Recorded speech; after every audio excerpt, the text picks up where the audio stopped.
الحمد لله نحمده ونستعينه ونستغفره ونؤمن به ونتوكل عليه ونعوذ بالله من شرور أنفسنا ومن سيئات أعمالنا من يهد الله فلا مضل له ومن يضلله فلا هادي له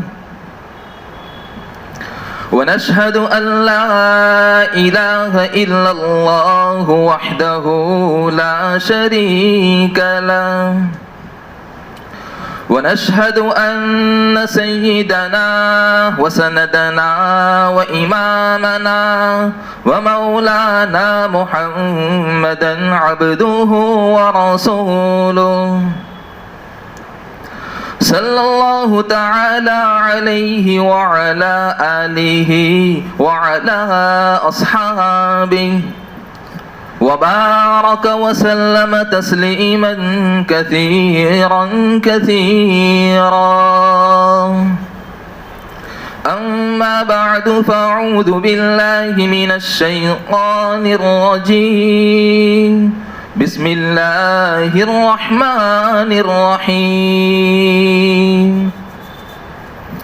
والضحى والليل إذا سجى ما ودعك ربك وما قلى وللآخرة خير لك من الأولى ولسوف يعطيك ربك فترضى صدق الله العظيم وصدق رسوله النبي الكريم ونحن على ذلك لمن الشاهدين والشاكرين والحمد لله رب العالمين.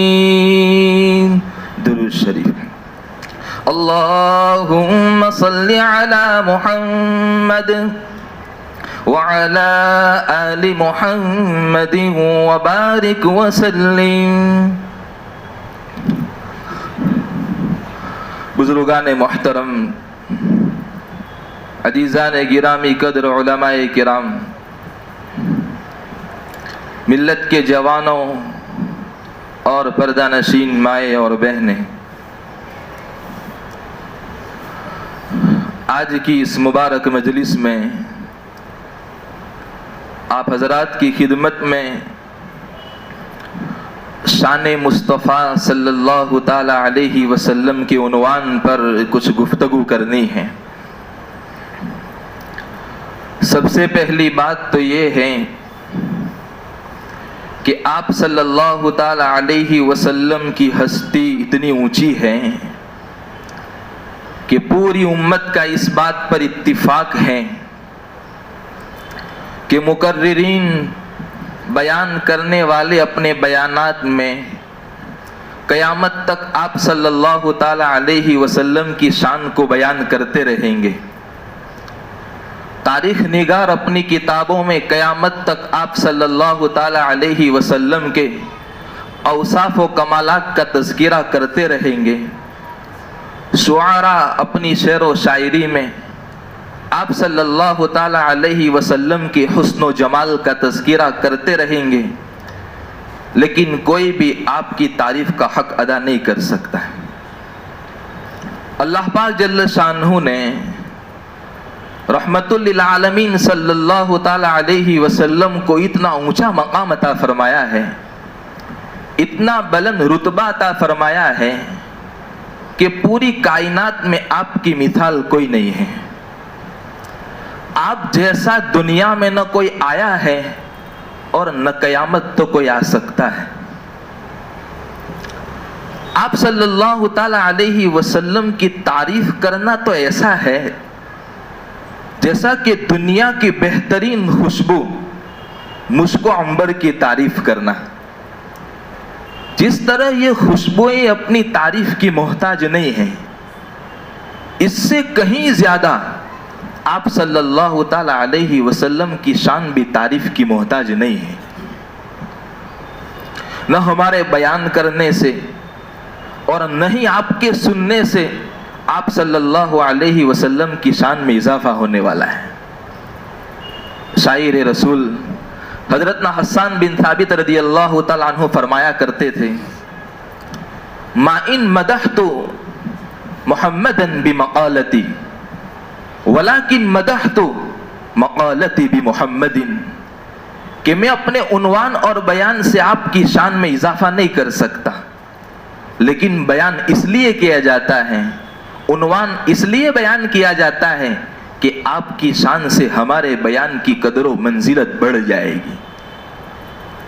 آپ صلی اللہ علیہ وسلم کی ہستی اتنی اونچی ہے کہ صحابہ کرام نے آپ کی شان میں تعریفیں کہی ہیں، تابعین نے کی ہیں، تبع تابعین نے کی ہیں، امت کے فقہاء، علماء، محدثین، مکبرین، مبلغین اور آسمان و زمین کی تمام مخلوق نے آپ صلی اللہ علیہ وسلم کی شان بیان کی ہے.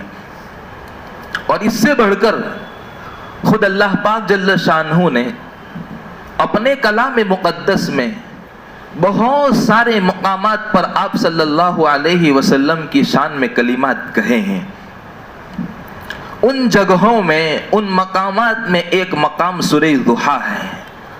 خطبے کے دوران جو آیت کریمہ آپ حضرات کی خدمت میں پیش کی ہے، اس میں اللہ تعالیٰ نے آپ صلی اللہ علیہ وسلم کی ایسی تعریف کی ہے کہ رہتی دنیا تک کوئی ایسی تعریف نہیں کر سکتا ہے.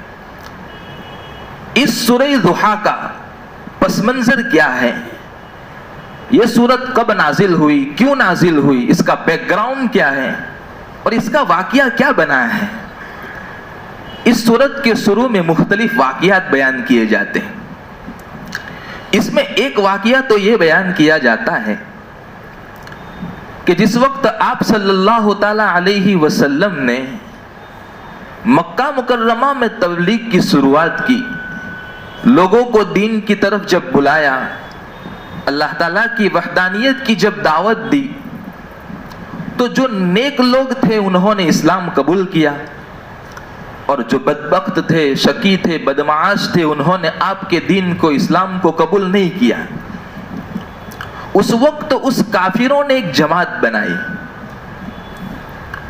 اور یہ سوچا کہ ہم تو مدینہ منورہ میں یہود کے جو بڑے بڑے عالم ہیں ان سے جا کر پوچھیں گے کہ مکہ میں جس آدمی نے نبوت کا دعویٰ کیا ہے وہ اپنے نبی ہونے میں سچا ہے یا جھوٹا ہے.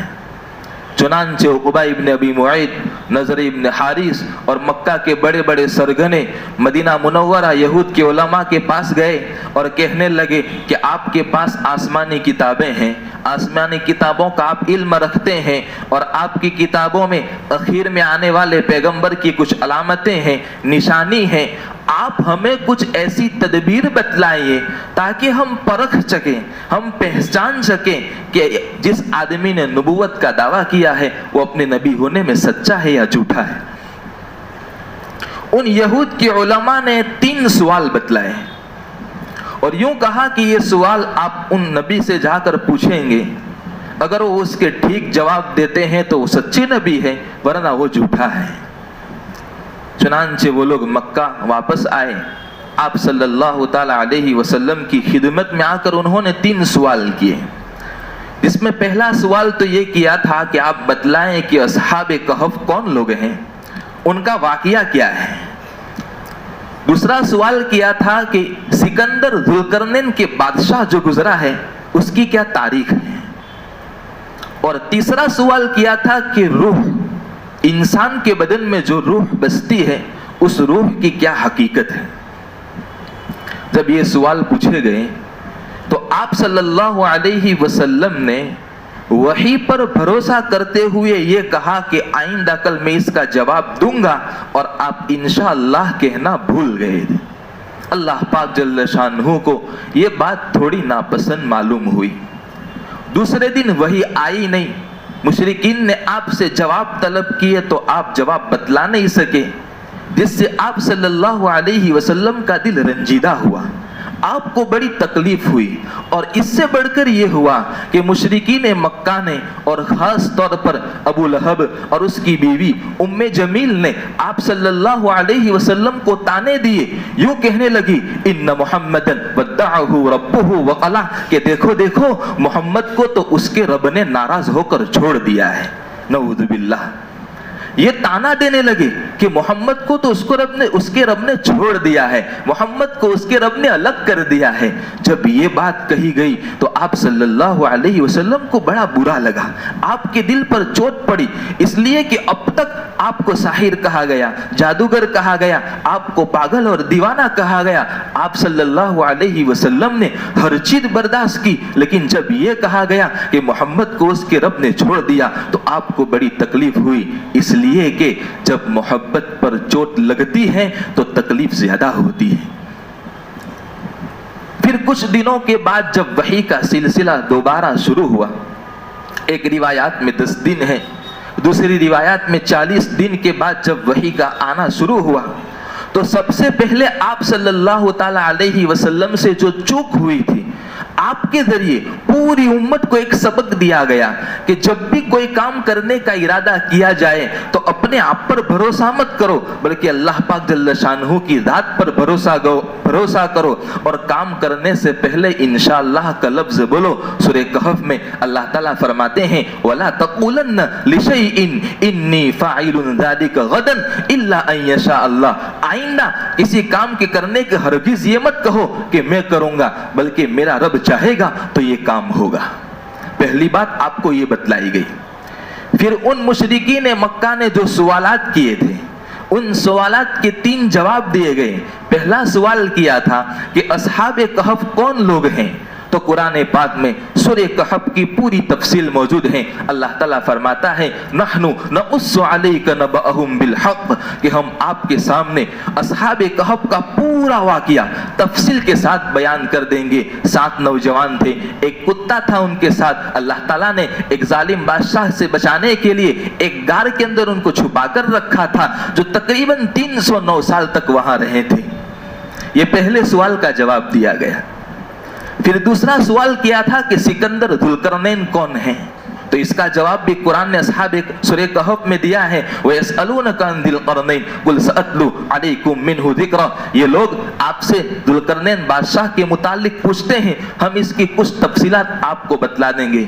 हजरत मौलाना तकी साहब दामत बरकातुहुम ने अपनी तफसीर में लिखा है कि जुल्करनैन इसका माना तो होता है 2 सींग वाला, हकीकत में इसके 2 सींग नहीं थे, किसी वजह से उसका ये लक़ब पड़ा था जुल्करनैन। कहा ये वही बादशाह है जिसको साइरस कहा जाता है, और इसी ने जब मूसा अलैहिस्सलातु वस्सलाम की कौम बनु इसराइल को शहरे बाबिल से निकाल दिया गया था, तो इसी बादशाह ने फलस्तीन में आप उन लोगों को पनाह दी थी। और यही वो बादशाह है जिसने मशरिक, मगरिब और शिमाल की तीनों सीमतों का इंतहा का सफर किया है, उसकी आखिरी हद तक का सफर किया है। और यही वो बादशाह है जिसने एक दीवार कायम की है, जिस दीवार के पीछे याजूज माजूज की कौम है जो कयामत के करीब निकलने वाली है। हज़रत मौलाना तकी साहब ने अपनी तफसीर में ये तफसीलात लिखी है। और फिर तीसरा जो सवाल किया था कि रूह क्या चीज है, उसका जवाब भी दिया कि वयसअलूनका अनिर रूह कुलिर रूहु मिन अम्रि रब्बी, कि ये तो मेरे रब का एक अम्र है, एक फैसला है। इन 3 सवाल के जवाबात देने के बाद अब मुशरिकीन मक्का ने आप सल्लल्लाहु अलैहि वसल्लम को जो ताना दिया था कि मोहम्मद को तो उसके रब ने नाराज होकर छोड़ दिया है, अब अल्लाह पाक जल्ल शानहू उन मुशरिकीन मक्का को जवाब दे रहे हैं। आप सल्लल्लाहु ताला अलैहि वसल्लम की शान में इजाफा हो रहा है, आपकी तारीफ बयान की जा रही है। वद्दुहा, कसम है चढ़ते सूरज की। मुफस्सिरीन ने लिखा यहाँ सूरज की कसम क्यों खाई है कि वद्दुहा, कसम है चढ़ते सूरज की, इसलिए कि जिस तरह सूरज के निकलते ही, सूरज के तुलू होते ही रात की तारीकी खत्म हो जाती है, रात का अंधेरा खत्म हो जाता है, बिल्कुल इसी तरह ए मेरे महबूब सल्लल्लाहु अलैहि वसल्लम, आपकी नबूवत का नूर निकलते ही, आपकी नबूवत की रोशनी निकलते ही दुनिया में कुफ्र और जलालत, जहालत, गुमराही की जो तारीकी और अंधेरा है सब खत्म हो जाएगा। जिस तरह सूरज के निकलते ही सितारे मान पड़ जाते हैं, ए मेरे महबूब, आपके दुनिया में आते ही आदम अलैहिस्सलातु वस्सलाम से लेकर ईसा अलैहिस्सलातु वस्सलाम तक जितने भी पैगंबर आए हैं, उन तमाम की नबूवत का नूर मान पड़ जाएगा।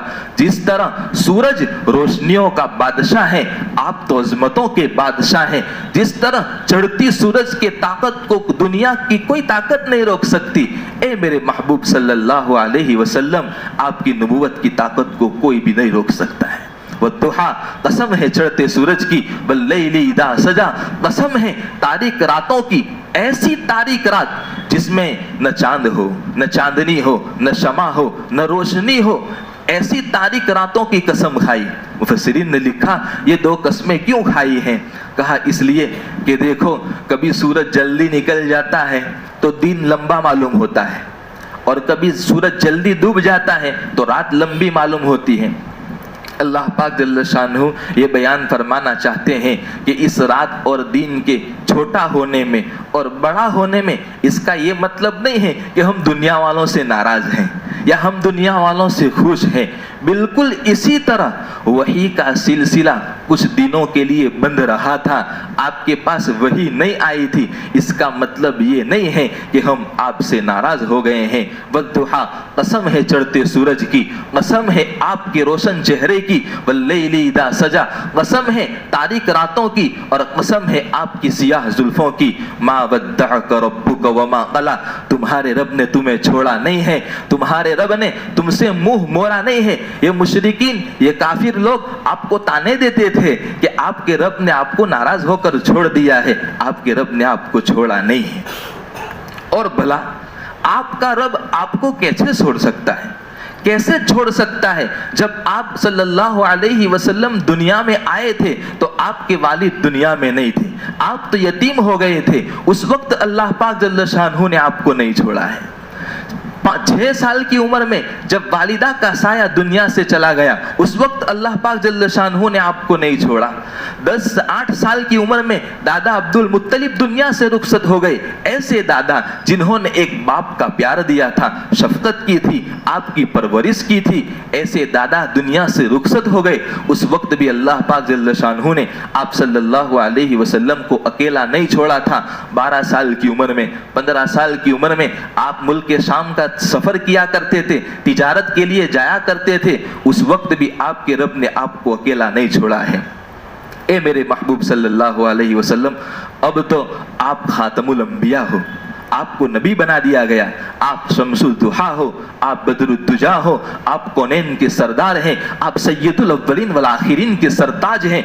इतनी सारी नेमतें देने के बाद फिर आपका रब आपको कैसे छोड़ सकता है? वद्दुहा वल्लैलि इज़ा सजा, मा वद्दअक रब्बुक वमा क़ला, तुम्हारे रब ने तुम्हें छोड़ा नहीं है। वलल आखिरतु खैरुल लक मिनल ऊला, कि जिस तरह आप दुनिया में कदम चढ़ते जाएंगे, आपका आने वाला हर पल गुजरे हुए हर पल से बेहतर होता जाएगा।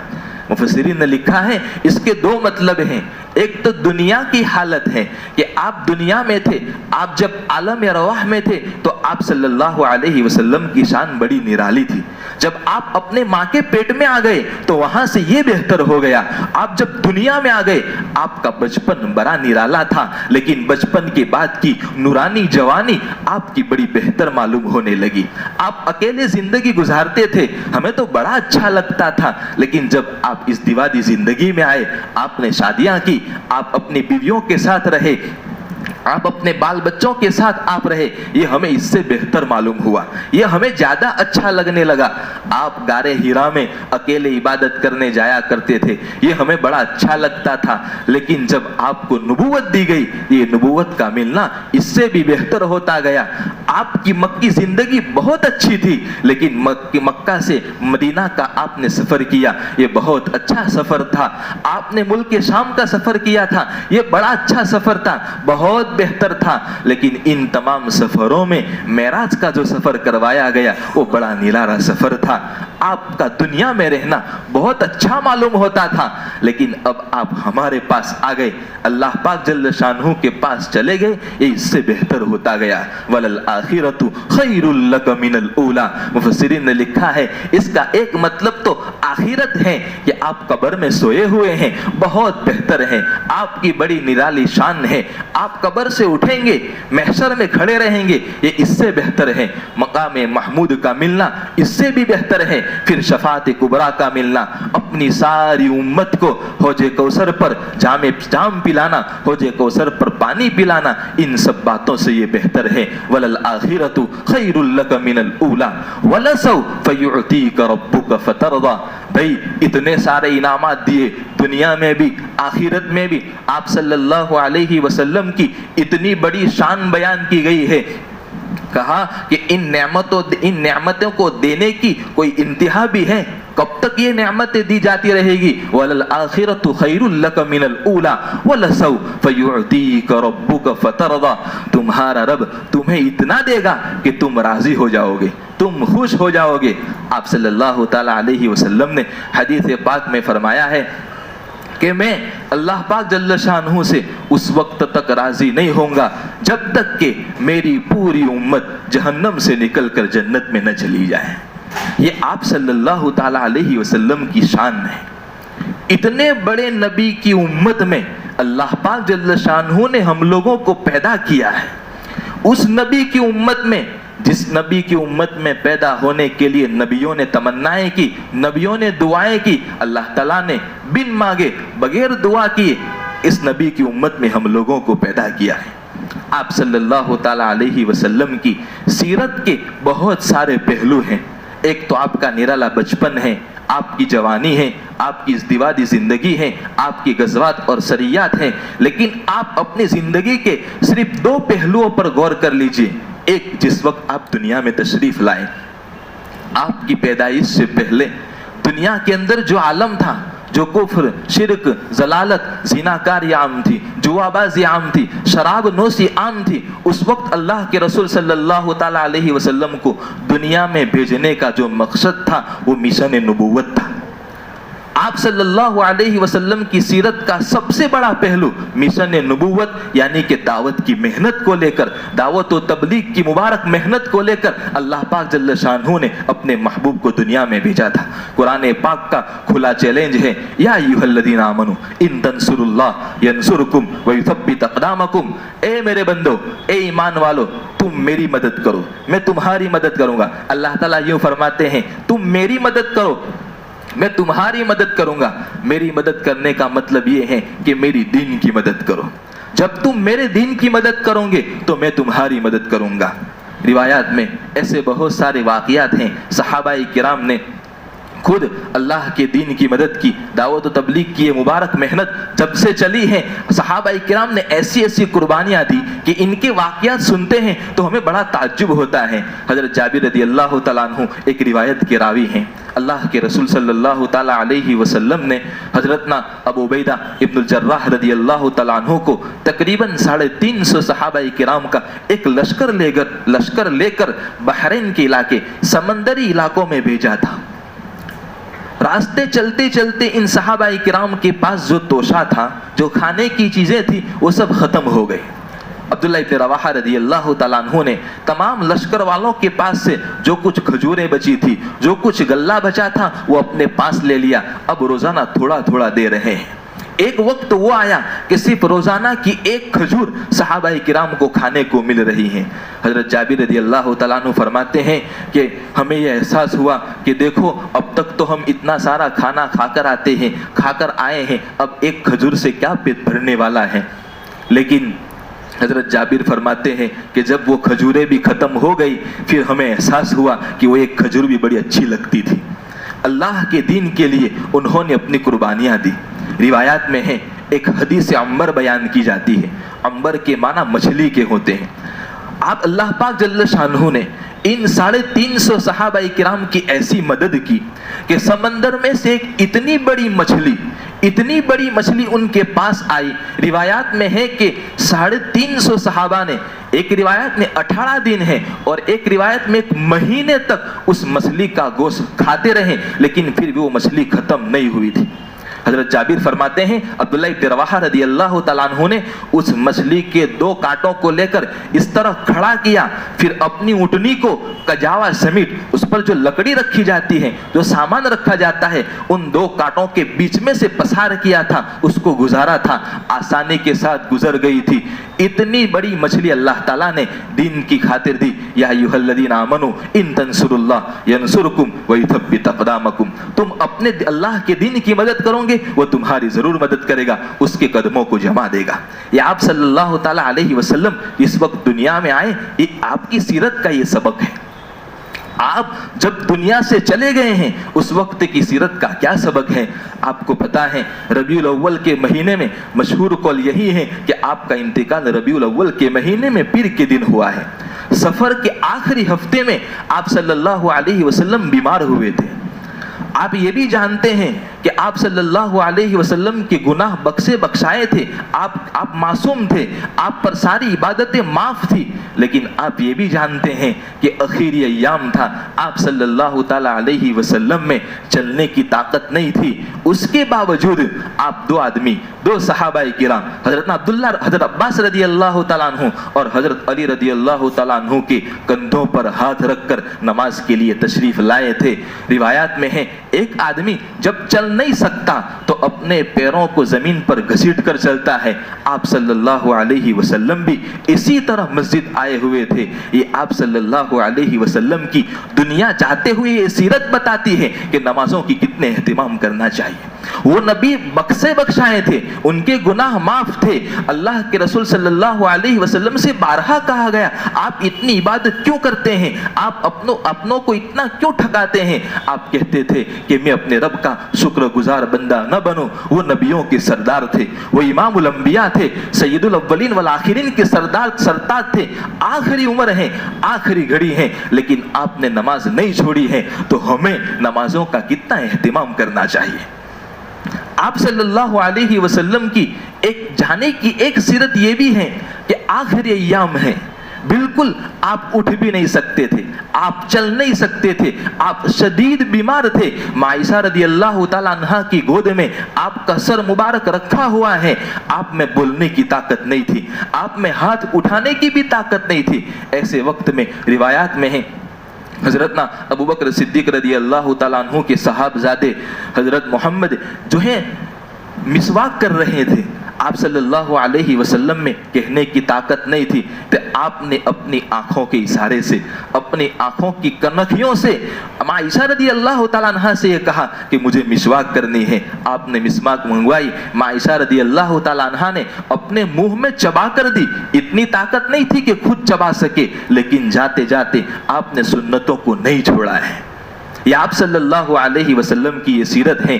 آتے وقت کا پہلو یہ بتاتا ہے کہ ہمیں اپنے دین میں خود مدد کرنی ہے۔ آپ دیکھیں وقت کے حالات میں اب ایسا ہے کہ مسلمانوں کو چھوڑ کر پوری دنیا میں جتنے مذہب کے لوگ ماننے والے ہیں، کافر ہو، مشرک ہو، چاہے جو بھی مذہب کے ماننے والے لوگ ہو، تمام مسلمانوں کے پیچھے پڑے ہوئے ہیں۔ یہ لوگ ہمیں ایمان سے دور کرنا چاہتے ہیں، اپنے دین سے دور کرنا چاہتے ہیں، ہماری آنے والی اولادوں کو، ہمارے آنے والی نسلوں کو، ایمان کو ختم کرنا چاہتے ہیں۔ لیکن ایسے وقت میں ہم اپنے دین کی مدد کریں گے۔ آپ غزوہ خندق کا واقعہ دیکھ لیجئے کہ مشرکین مکہ نے 10,000 کا لشکر لے کر مدینہ منورہ پر چڑھائی کی تھی۔ 6 دن تک اللہ کے رسول صلی اللہ علیہ وسلم نے خندق کھودی ہے۔ صحابہ کرام کے پیٹوں پر ایک پتھر تھا، آپ صلی اللہ علیہ وسلم کے پیٹ پر 2 پتھر باندھے ہوئے تھے۔ پہلے انہوں نے دین کی مدد کی، پھر اللہ تعالیٰ نے ایسی برکت دی کہ 4-5 آدمیوں کا کھانا تمام صحابہ کرام کے لیے کافی ہو گیا۔ یا ایھا الذین آمنوا ان تنصروا اللہ، اللہ کے دین کی مدد کرو، وہ تمہاری دین کی مدد کرے گا اور تمہارے قدموں کو جما دے گا۔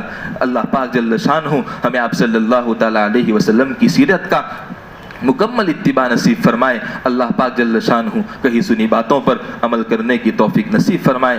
آمین وآخر دعوانا ان الحمد للہ رب العالمین۔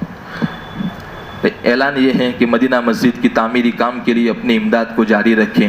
میرے پیاروں، روایات میں آتا ہے آدمی دنیا میں اپنے مالوں کو کماتا رہتا ہے اور جمع کرتا رہتا ہے، لیکن اس کا مال کیا ہے؟ مال یہ ہے جو کھایا وہ تو اس نے ہضم کر دیا ہے، جو پہنا وہ تو اس نے پرانا کر دیا ہے، اس کا مال کون سا ہے؟ مال تو وہ ہے جو اس نے آخرت کے لیے آگے کی طرف بھیجا ہے۔ ہماری اس مدینہ مسجد کی تعمیری کام میں اپنی امداد